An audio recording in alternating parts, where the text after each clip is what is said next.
time and the effort to come on this horrendous day. And what I would like... Can you hear me? No.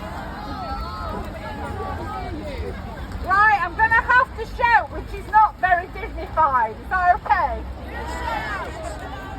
Okay. The last time that we stood together on this green, we knew that there was around 82,500 women who had died without receiving a penny of their pension. Now, currently, we think the expected figure is in the region of 273,000 women dying without their pension. Those kind of numbers, nearly, well, over 250,000 women, is so horrific, it almost depersonalised it by giving those massive figures. So today, I would like to take a little time to make it a little more personal. And if there are any MPs here that are willing to come out in the rain and snow to see us today, I would like them to come to me and take these words back with them into Parliament. I would like them to take them back into Parliament and make it their personal crusade to cut through the spin and the misinformation and demand that this government does something to end this disastrous injustice.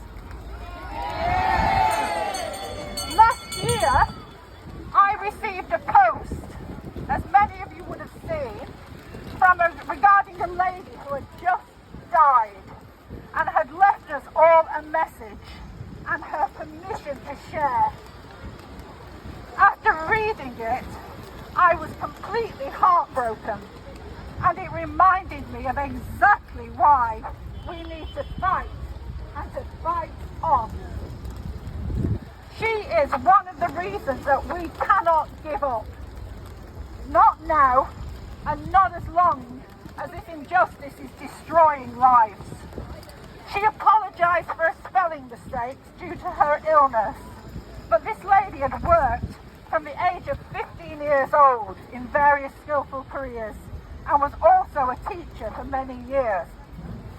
I don't know whether I ever met this lady, but I do know that I will never forget her name, and her name is Kath Ritchie. Remember it well. Before I read a message, I would first like to read the statement given to me by her son a couple of weeks ago, who wanted me to read it to all of you. Clayton Lee Ritchie told me, "This was an important cause for my mother. My mother was a single parent that, despite the barriers women face every day, grabbed every opportunity, worked every day, and was cruelly let down at the end of her life. They call it equality, and this from a young man. They call it equality. The irony of it is that even if it is, my mother waited 66 years for it, facing structural inequality every single day with no compensation. The moment the government saw an opportunity to save a quick buck, they hijacked the agenda with callous disregard for people like my mother, who had no chance to prepare. My mother claimed one partial month's state pension before she died. Good luck with all your endeavours." And that is from Clayton Lee Ritchie, who was Kath Ritchie's son. Kath Ritchie, 1956 to 2022, died after collecting 1 month's pension.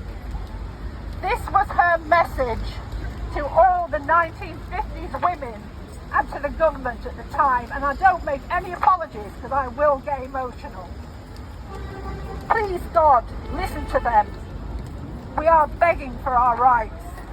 I am 65 next month, and it is very doubtful that I will be around to receive my pension, even though I have worked since I was 15. I am not the only one. I am not wanting to be special. We need to be heard. I had to retire last year as having a diagnosis of Lewy body dementia. It has already ravaged my body, and I am inconsolable. I am crying writing this.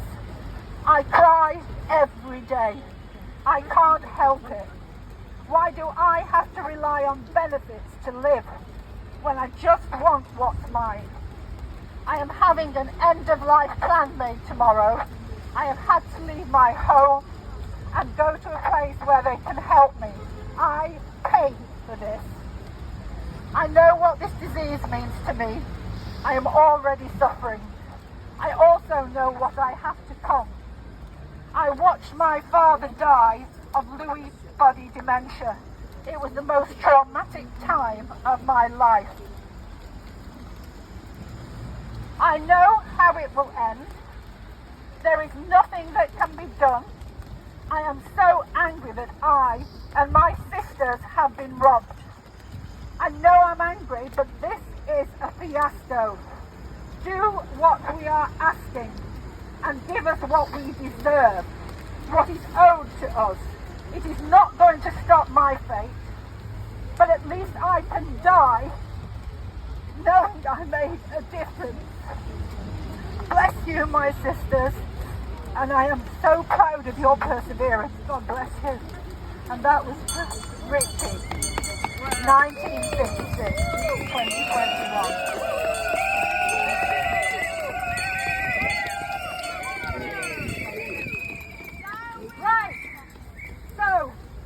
Here we are still no justice and still being ignored, but still not going away.